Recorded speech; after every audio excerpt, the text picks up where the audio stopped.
சென்னையில் ஒரு இடத்துல ஒரு ஆர்ப்பாட்டம் நடத்துறாங்க.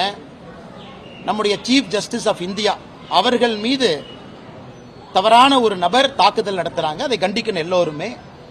அதை கண்டிச்சுட்டு வரும்போது இவங்க ஒரு அட்வொகேட் மேல தாக்குதல் நடத்துறாங்க. இதுதான் காமெடி. இதுல என்னன்னா, இன்னைக்கு திருமாவளவன் அவர்கள் நேரடியா ஒரு மக்களால் தேர்ந்தெடுக்கப்பட்ட எம்பி, மெம்பர் ஆஃப் பார்லிமெண்ட், ஒரு கட்சியினுடைய தலைவர்.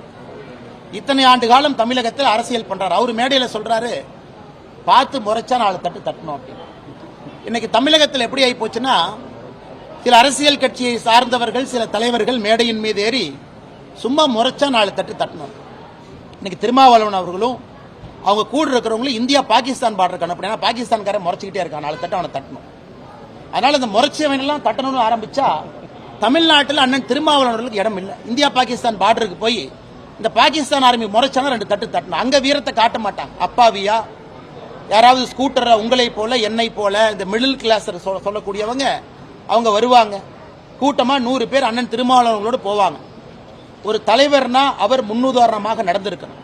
கீழே இறங்கி தடுத்திருக்கணும், என்ன ஆச்சுன்னு பார்க்கணும். இது முழுமையாக ஒரு 2-2.5 நிமிஷம் நடக்குது. இதை ஒரு பத்திரிகை நண்பர் படம் பிடிக்கிறார்.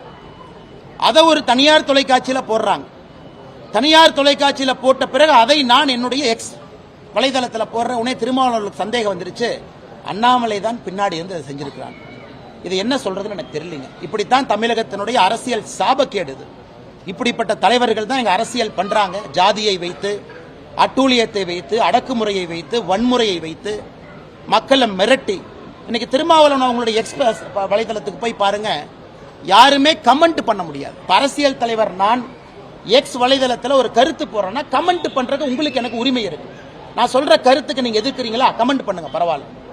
என்னுடைய கருத்தை ஆதரிக்கிறீங்களா, கமெண்ட் பண்ணுங்க. ஆனா திருமாவளவன் மட்டும் பாத்தீங்கன்னா அவர் எக்ஸ்ல போடுவார், ஆனா கமெண்ட் டிசேபிள்டு. அப்பனா அவர் கருத்தை மட்டும்தான் நீங்க படிக்கணும். அந்த கருத்தை எதிர்த்தோ ஆதரவாகவோ நீங்கள் பதிவு செய்யக்கூடாது. இப்படிப்பட்டவர்கள் மோடிஜியை பார்த்து, பாரதிய ஜனதா கட்சியை பார்த்து கருத்து சுதந்திரத்தை பத்தி பேசுறாங்க. இதை விட வெட்கக்கேடு நான் பார்த்ததில்லை. அதுல 2 பேர் வேலை இல்லாதவங்க கமிஷனர் ஆபீஸுக்கு போய் என் மேல புகார் கொடுக்கற 2 பேர் போறாங்க. உடனே RSS சங் பரிவார் பின்னாடி இருக்கு.